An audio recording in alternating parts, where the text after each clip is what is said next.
This is the eLearn podcast. If you're passionate about the future of learning, you're in the right place. The expert guests on this show provide insights into the latest strategies, practices, and technologies for creating killer online learning outcomes. My name's Laddick, and I'm your host from Open LMS. The eLearn podcast is sponsored by eLearn Magazine, your go-to resource for all things online learning. Click-by-click how-to articles, the latest in EdTech, spotlight on successful outcomes and trends in the marketplace. Subscribe today and never miss a post at elearnmagazine.com. And Open LMS, a company leveraging open source software to deliver effective, customized, and engaging learning experiences for schools, universities, companies, and governments around the world since 2005. Learn more at openlms.net. Hello, everyone. Welcome to the eLearn podcast. My name's Laddick, as you've heard, but as I like to tell everyone here at the start of 2024, wow, we're starting 2024. That the show is not about me. It is about my guest here today, Ann Herrmann-Nehdi. How are you today? I am doing great. Thank you. You're doing great, but as we talked about in the green room before we started this, there's a bit of a conundrum around you or a potential conundrum around you. So tell us, where do we find you sitting? I'm in Western North Carolina where storms are coming on through. So if there's a little bit of rumble in the background, that might be what's going on. And hopefully this will not interrupt our conversation today. So just I want to go one level deeper there. So is it just rain, or in Northern Carolina, do you get ice and that kind of stuff as well? We sometimes do, but not today. So Okay. The good news is we're going to get rain only. The bad news is we'll get a lot of wind too. So we'll see what that ends up being, right? Well, happily, you look like you were in a nice, cozy room/office space. Fantastic. I'd love for you to introduce yourself. Tell us about the work that you do, the organization that you represent or come from that you've been working with for forever, and sort of what your focus is. Great. So I am chair and chief thought leader. I always think it's fun to have a title like that people wonder, like, what is that anyway? I guess I do a lot of thinking of Herrmann, and we are a global organization that has been studying the brain and how we think for close to 40 years. And we help individuals, teams, and organizations bring their whole brain to work. In other words, how do I take all of the thinking I have available to me as an individual and as a team and apply that in a way that gets me the best possible results? And we often get in our own way. So we've got assessments and tools and lots of learning solutions that we provide people in their day-to-day workflow. And it's part of that focus that brought me to learning in the flow of work, because at the end of the day, we're thinking every day. It's not like we go off for a program and then learn to think and then come back and try to apply it. This is ongoing. These have to be tools that we use in our day-to-day work. So that's really what brought me to this topic a few years ago when we were looking at how do we do that? Yeah, for sure. 100%. So what the question that we had here for this show, and everybody saw it in the splash screen in the beginning, there's like, what can you define? What exactly is learning the flow of work? And take the sub question too. Why do I care? That is a very important sub-question. Yeah. Well, okay, so learning in the flow of work, and some people like acronyms, so it's LIFO, LIFOW, in lots of places, so that's what that means. It was actually coined by Josh Bersin in 2018, when he started to see this emerging as a trend. And it's really pretty simple. It's when you get the content and information that you need to complete something exactly when you need it, not 4 days before, a year before, or 10 minutes after. It's like, so it's integrating that learning seamlessly into your day-to-day workflow, so that it doesn't interrupt you, but it helps you move forward. And when you think about so much of the learning that we've done throughout the course of our lives, both at school and in the workplace, we sort of think of it as, okay, I'm going to stop working and I'm going to go learn. Now I'm going to I'll do my learning, and I'm going to go back to work. And it's not highly integrated. So instead of courses, think of resources, right? So this idea of how do I make these resources available? And I guess one of the reasons, we care is, let me just ask you a question. So have you ever been in a situation where, let's say at home, something breaks and you want to try to fix it yourself? what do you do? What is your first reflex when you've got something that's, I had this happen with my washing machine not too long ago, and it was the weekend and I needed to do something. And so what do you think I did? What would you normally do? Let me Google that for you. All right. And then you find a whole slew of things. You Mhm. play a video. You say, oh, no, I prefer a transcript, whatever it is. You go through and you start and you get it right away. And you don't have to say, gee, let me think about going to a washing machine repair course in 2 weeks. That's not going to get me what I need. And it's certainly not what any of us necessarily want to do unless that's our business. So for me, this is really learning in the flow of life. That's what we're Yeah. all doing. We're all doing this. Can I give you? I'll give you an example that happened just over the holiday Yeah. season here. That was really interesting.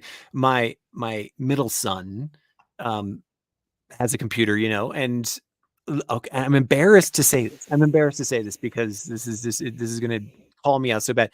Like more than a year ago, one key on his computer broke. It fell Okay. off. Everyone in this podcast, I live in the country of Mexico, so it's not. I mean, there's plenty of resources here and whatnot. We could go get it fixed, but it's a Right. little expensive. Blah blah blah. When we went back to the States over the holidays, I'm like, okay, we're finally going to get this thing fixed. And we went out and people started giving us these quotes about $200, $500, and I'm just, are you kidding me? It's a key on a keyboard. And so finally, after a year, I just Googled, how do you fix this key? Turns out I bought a replacement key for $10 and it took us literally 45 seconds. And like the walkthrough was but that's my story. Like learning the flow, and he did it, right? This is my 12-year-old. And so he learned how to fix his keyboard right there. Bam. I love that. There you go. Over to you. So so that's really, I think, the reason. Now, when you think of work, though, we don't necessarily think that way. Our assumption is, well, I'm going to have to go get, like your kind of assumption was, how do I go find somebody who knows how to do this, or somebody who can teach me how to do this, or whatever additional steps. And when we can't have it instantly, we tend to put it off. Mhm. And maybe miss that opportunity for learning, or miss an opportunity to have my key on my Well, keyboard. I like that. I think that you've hit that's a key thing for me right there. I procrastinated because I was like, I don't want to spend the money. And I don't, and it's going to be like, I have to break my day up and I have to schedule a meeting and take the thing. And then my kid maybe doesn't have his computer for a couple of days, but there was a whole bunch of possibilities that were going to put wrinkles in my life. Right. So, Well, and also just, I think about this in a work context. So if you're trying to do your job and you Mhm. don't know how to do that, and you don't have what you need to get it done, I mean, you don't have to be, a statistician to figure out what that might mean in terms of productivity, right? So I think one of the things that makes this even more relevant today is the degree of change that's happening. So it's not like we're kind of just all sort of leisurely, like our lives are staying the same. And, so we're finding ourselves in a mode where the pace of change is so insanely rapid that, a lot of the data out there's crazy data that talks about how, I think McKinsey said something like, I think it was like 375 million people are going to need to learn new job skills by 2030. So everybody's learning like every minute of every day. Right. And it's, and at work, that's kind of just part of the deal. It's not like we have the luxury of maybe signing up for a course in a month to be able to learn how to do that. And again, our personal expectations are, and why would I have to do that anyway? Like, why would you make me do that? So this notion of constant change. I like to look up change in the dictionary, and it says to make things different, and then it says to put fresh clothes on. Well, we're in this constant put fresh clothes on world that we're in. We're just constantly changing, and so I think that's an important piece. And then there's another reason why we should care, and that is that most people want to learn and grow. Right. And so there's been some really interesting research that says, that, and I think Burson actually did some of this research initially, that if people are learning on the job, they're 47% less likely to be stressed, 39% more productive in terms of how they feel and successful, and then 23% readier to take on additional responsibilities. And finally, 21% more happy and confident. So we want people learning at work, right? And we all kind of want to do it, and so on and so forth. But we don't really, first of all, allocate the time. So I read the other day something like people have less than a half hour dedicated to learning per week. But I don't think that's more that formal training thing. I think I was most just of us gonna are just say, learning all the time. yeah, Yeah. I was gonna say, where is that half hour in? Because I am like kind of running through a Rolodex in my head right now, and I know of 0 people who are like, hey, on Thursdays I block off a half hour to learn. Like, I don't know anybody, if I'm completely honest, Yeah, right? If right. I'm completely honest, right? And so we're not allocating the time. So it's got to be built in, or it just doesn't happen, right? Mhm. And everybody I know talks about this constant onslaught of back-to-back meetings and this and that. And so, if we're not building in the time, and in a half hour, even if we did build in a half hour, I mean, that is like, it's like what? That's like 1% of our, I mean, it's ridiculous. Mhm. So part of what this is all about, and we had a situation with a large organization that I've been working with, that needed to figure out, it's a fellowship program, and they needed to figure out how to get these people who are devoting their time and energy to this big, important project, learning all the time, because they just did not have the resources of the time to do it. And we'd been helping them with their thinking and how understanding how they think and giving them tools to do that. And they just weren't going to get them because they weren't available to them. They were kind of over here, over there. They've been part of. So it's like, okay, so where do they live? We asked ourselves, where do they live and where are they spending time? And like many organizations, everybody was living in Microsoft Teams. Mm. Mhm. So Mhm. we said, so I wonder if we could put our stuff inside of Teams rather than making people leave Teams to go find it. And that suddenly became like so we built an app inside of Microsoft Teams called Stop and Think, where they could go get the data on their team, look at what the tools that they could use to actually improve what they were doing at the moment, remind themselves of something that maybe was a blind spot for them.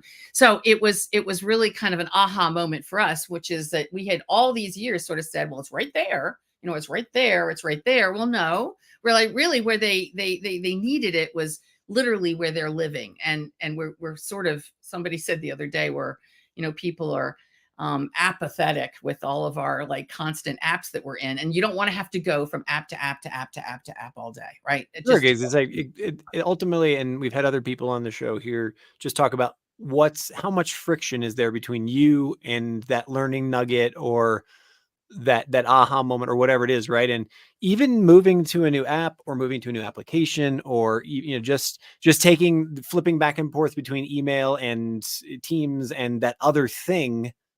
Like our organization, we go into another completely different system in order to have performance reviews and those kinds of things. Like, that's, as soon as I click on that button, I'm like, here goes an hour. You know what I mean? I know that. And Right. it's more for you to learn. So it's like, okay, now like, in Slack, I have to do this. No, but in Teams, I need to do that. But, and so part of that also increases the learning burden. It increases the cognitive load that we've got. And we don't have unlimited brain resources. So, if we're wearing ourselves down, just moving from app to app, that's not helpful. Right. So I think part of what I like to think of learning in the flow of work is it's really just enough, just in time, just for me. Mm. In other words, I've got a need, right? I'm in the moment. I need to be able to, solve a problem, and I can get it right there, right? And it's just enough. It's not a 3-hour course that I have to like download and watch. It's something that I can, easily kind of go through, so I get enough to solve the problem. And it's just for me. And it's not something, and I don't know how many times you've been in a situation where, and this happened to me recently. I won't say more about what it was, but I was asked to review a learning program, and I got into that learning program, and the way this thing was designed, and I just like, I thought to myself, how am I ever going to get through this thing? Because it was really not designed in a way that I like to learn, right? So Mhm. I got through it. I did get through it, but it was kind of one of those things. I don't know if you've ever experienced that or have experienced that recently, but you go into a learning thing and you're kind of going like, why is this so hard? Right. So Mhm. you want it to be as learner friendly in terms of how you've designed it, with lots of options as Well, possible. I'll give you another example from my children. Again, Yes. my eldest son is now eligible to, everyone watch out, he's eligible to drive a car, right? Ooh. Oh, that's a little scary for. But but a part of that process is, where he'll be registered in the state of Colorado, is that you have to take an online driver's course, which is, and here's the thing, it's not about passing. The interesting thing, because it's the way a government regulation works, It's not about, do you have the knowledge? It's not about, can you pass the test? It's about, did you spend 30 hours in the course? And so the number of times he came to me tearing his hair out saying, I can't click next because the 30-second paragraph that I read, I still have to stay on this page for 5 minutes because it has to be 30 hours. It just blew me away. Absolutely blew me away. They need your And so help. there's an example of learning that's not designed for learning. It's designed for having a butt in a seat for a certain amount of time. But it was a great learning moment for us because then I explained, hey, look, there's all kinds of different levels of learners and even English language ability and understanding of all that stuff, right? So we have to look for a common denominator in that particular situation. But Yeah, and I think we saw this through COVID too, and what was happening, during the pandemic, right? Where suddenly many people had to learn in very different modalities, right? And I think it was a big aha moment for a lot of schools, a lot of organizations, a lot of learners, where they kind of went like, "I'm supposed to do what here?" Right? And have that sense of energy and frustration. So I think that simple idea, like J to the third power, right? Just in time, just enough, just for me, is my kind of my simple mantra that I keep in mind when I look at this. But it does require it requires a few things when you start thinking about this, because this is a very big system change for most organizations. It's a complete rethink of kind of what we do. The first thing that I think most organizations need to do, and one of my big learnings, is you've got to be very close to what somebody is doing. You've got to be learning and development has to be close to the business enough to understand what people are doing in the flow of work, so to understand what they need. So this was you kind of have stole my thunder, because this was my next question was, what's your, is the recommendation when you're working with an organization, another client or whatever? I'd love to hear an example or two of, much like all politics is local, is all learning, in my team, like, does it always go down to that, like, hey, here's my cohort that I'm working with on a daily basis, and that's where the learning should start or be designed, or like that? Or do I have that wrong? No, I think there's some things that we know are consistent across organizations, right? From team to team to team to team, like major issues. And I was thinking about this the other day, in some of the places where so often, like, look at onboarding, and we've been working on an onboarding program. And so often what onboarding is about. So, onboarding is usually org wide, right? It's a pretty much, and then there might be something for specific function or specific team, right? So you've got this, and talk about learning stuff that you don't need in the moment. Like, you read through these policies, I mean, all this stuff that you'll never remember, right? So boy, is that an opportunity to kind of skinny that down and start thinking about that, the first 9 months rather than the first 9 days or 9, whatever it might be, to actually provide that. So I believe that there are some things that are universal, right? There are some things that are universal. But if what may not be true is that whoever's designing the learning may not truly understand, and this is something that we learned, what the reality of that person is in their day-to-day workflow, and how that learning is going to either build into that or really interrupt it. And so as you look at, part of what this means is really just sort of stepping closer to the world of work and not sort of thinking only about content. So for those of us who do learning design, we think a lot about the content and how important the content is and how are we going to deliver that content and so on and so forth. But it's that moment of contact between learner and content and what's going on in that world. And just as you were saying, like, what we will do in life is we'll just lean into the keyboard and we'll just start Googling, right? We don't, and the moment of need is something that's very obvious to us. I think from a learning design perspective, understanding that moment of need is really important, because otherwise you can sort of set it up and get it all there, and then it's either not accessible. So I think one of the things that is really important is looking at that issue of integration and accessibility. I talked about our putting, stop and think into Microsoft Teams, but making sure that it's in a place and in a flow, a workflow. And so when we learned about, folks in Teams saying, look, if we're going to be working on our team, we're in Teams. So, and I'm going to set up a conversation. How do I understand how that person is thinking so I can prepare that conversation with that other individual? Well, let's make it super easy for them to do that right then and there. And ideally, not have to learn how to do it, but have it so obvious that it's right there. So I could kind of click on through. And it just seems like it's part of my day to day. The other thing I think that's important is this notion of having it on demand, so that if you don't know exactly what moments these things are going to happen, and that will vary from team to team, that you can, you can get it when you need it, right? So it's available. So it may not be exactly right there in the absolute flow of work, because it's not something you need all the time, but when you need it, you know exactly how to get it and you can apply it right away.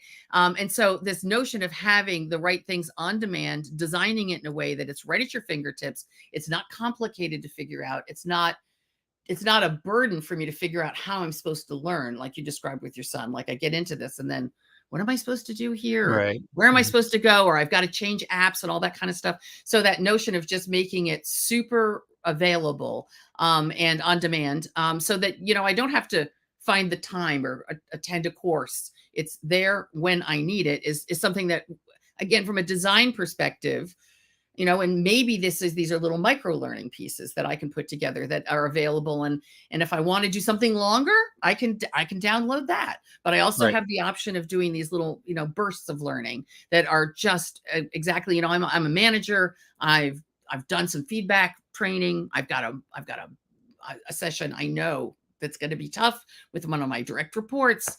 And I'm kind of dreading it. And I'm thinking, oh my God, I don't know if I can remember that feedback model. All I really need is a prompt to remind me of what that is, right? So I can go get it and I can grab it and I can do a very quick piece there. We talked a little bit about customization, and I think customization's super important in terms of how we think about, and I think that's mostly options, really making it so that, and I was talking earlier about going online and Googling. I'm one of those people who'd rather read a transcript, right? I'm just like, I don't need to sit there and listen to this person going, and now there's this and that. And if I need to see it, I'll scoot ahead and I'll lock it. But I want to skim, because I'm a fast reader, skim the transcript, find where I need to be. Other people, it's like, they don't even know a transcript's there. They're going to click on the video and that's it. Some people want closed caption, whatever it is. So that idea of having options and making it so that I can kind of feel like it fits me. We can't do everything for everybody's different, preferences, but I think there's a lot that you can do by just thinking about it, just like reflecting on what are some of the options we might have. And then the other thing I've seen happen is, I think learning and development needs to figure out how they can really be great curators, and put things together in a way that I don't have to look in 15 places for it. I've seen so many organizations where they have, we've got our LMS over here, and you can go there for that. But then we've got this other intranet thing where you go get that kind of learning. But if you think you have to go back over there, so that notion of, really curating thoughtfully and having that one-stop shop so that I know where to go. And again, I'm not thinking too hard. It's because, we won't do it. If that friction that you mentioned earlier is so real, we'll sit there and say, okay, what's the cost of my, maybe just trying to figure it out by myself versus my spending the next half hour trying to get into that thing. And when you start to go, and maybe you choose to not even bother looking at it. And that's an incredibly wasted resource. So I think that those are some of the things that I'm seeing happening in organizations, that, you're focusing on accessibility, making sure it's on demand, that you've curated it and put it in a place that people can find, right? And that it's customized, or at least it feels customized. This feels like this was something that somebody thought about it, rather than just forcing me through this very, cumbersome process, which is kind of what I went through not too long ago. And I was sitting there thinking, like, I could really help these folks, with this learning design. I wish they understood, what a challenge it was. So I think that's interesting. And we also have with AI, which everybody is talking about. You said it first, not me. I knew it was coming up, so I figured I'd jump right in there. I think we have a whole new world of opportunity in terms of learning and support that can work really effectively. I think we're in the very, very, somebody was saying to me, remember when the internet first got launched? And this is where we're at with AI. Like, we're just in that place where it's like, oh, this is a browser, and oh, what is that? Right. So we're not there yet. But I think we will definitely see AI helping organizations and people identify those moments of learning, those teachable moments, and then figuring out and delivering targeted, just-in-time content for specific challenges and opportunities. Mm. And we're not there yet, but I do think that that's a huge opportunity. So you're seeing AI coaches and tutors pop up in school systems. You're seeing like the Khan Academy using it in ways that is really interesting. And so it's like that idea that I have like somebody said to me, well, AI is my intern. So I Right. use AI Yeah. as my intern to go out there and kind of take care of some of that other stuff. And then Well, and not, at yeah, the AI and learning summit that we've been doing over the last sort of 6 months, 8 months, one of the last presentations we had in November was at Pennsylvania State University, where they have a live teaching assistant, is ChatGPT, and they've created a model, and this is not unique to them, right? But that was yeah. that was our presentation. And it was amazing what they're learning, what they're not learning, how they're refining it, and how it's what we've heard about AI. It's only going to get smarter, right? It's as dumb as it ever is going to be right now. And so I'm interested in when it comes to the personal tutors and or a personal tutor, or that personalization piece. How many teachers I've talked to, especially in the K through 12 space, that are saying like, yeah, but it's not a person. Like, what do you do when you don't have a person there? And that's really interesting. It's a really interesting concept.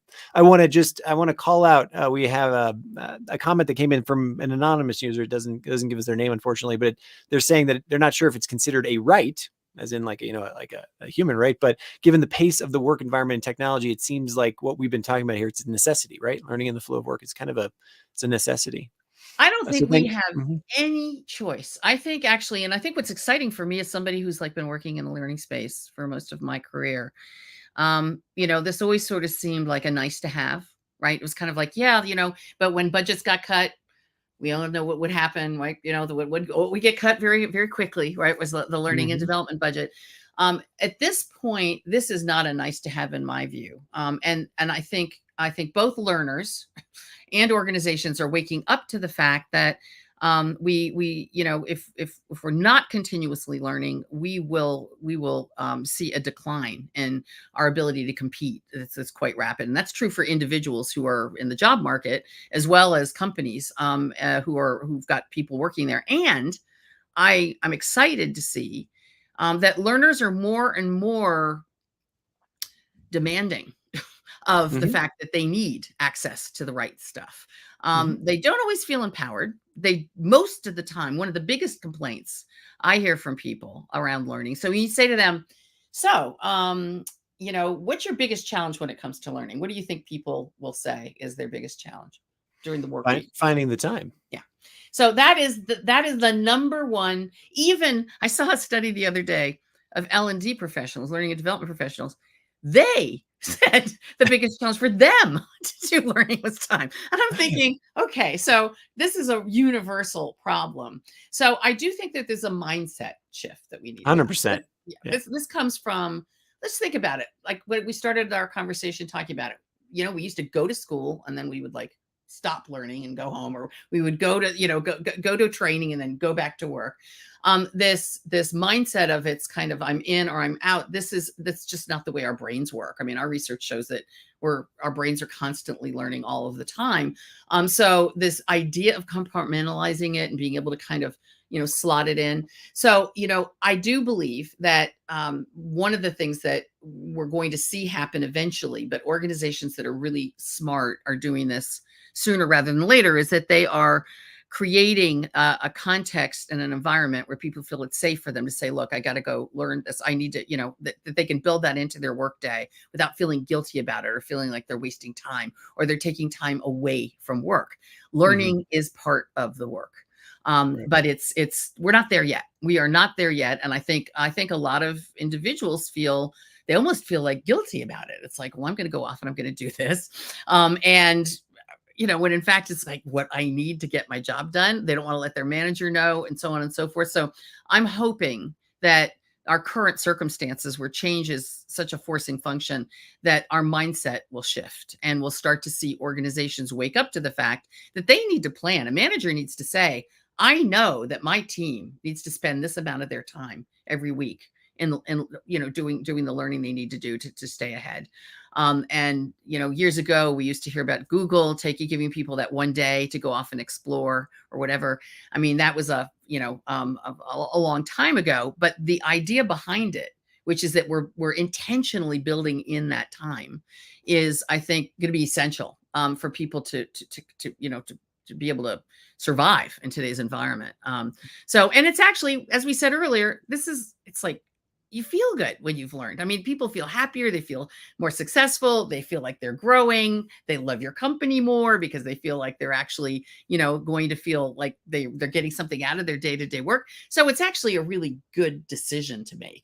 It just is not part of our standard mindset when it comes to work. And I think that's going to have to change. So final question for you, and I hope it's not too much of a curveball, but on the spectrum, as we're talking about our personal growth and our ability to stay competitive and our staying relevant.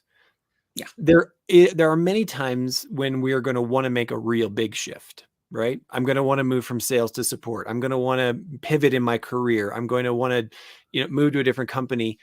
In your opinion, when, or maybe we don't, do we move from being able to learn in the flow of work to saying, all right, I actually need to pause and really sort of make a big move? Like, that's my question. So I think learning in the flow of work doesn't replace deep immersive learning, or when you take a stop, we like to call it a stop and think moment, where you say, wait a minute, okay, I have got to, and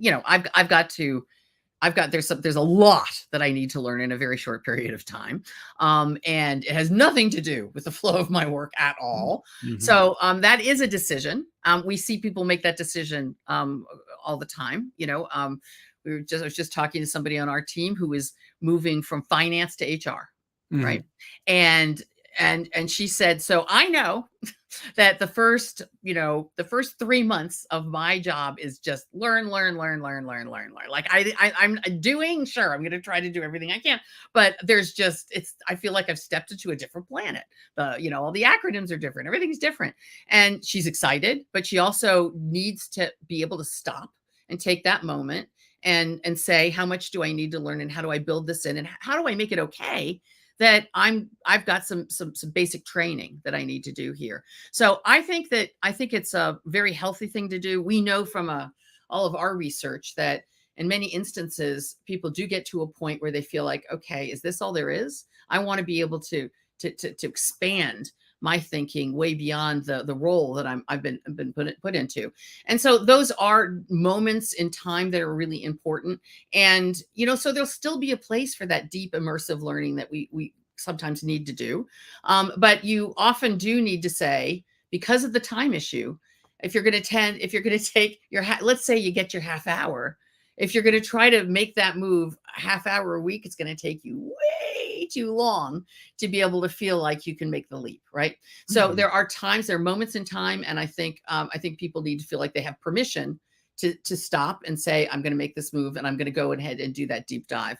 And they're not going to get it all at once, but there are reasons why people study and go into different domains, and it takes mental energy and time, but it's incredibly exciting and invigorating to do. Amen. Ann Herrmann-Nehdi, it sounds like we survived the rain and wind, which is fantastic. I can't thank you enough for taking time out of your very busy day to share your thoughts on learning in the flow of work here on the eLearn podcast. How can people get a hold of you if they want to learn more? Absolutely. So Herrmann Solutions, 2 R's and 2 N's, Herrmann. You can find our website. You can find me on LinkedIn. It's Ann Herrmann-Nehdi. Again, the R's and the N's there. Would love to interact with you there. So please connect with me. And delighted to have deeper conversations around this. This is something I'm heavily involved in our organization, and look forward to connecting with folks and seeing what you're doing. Thanks so much. Have a wonderful day. Thank you. Cheers. Bye.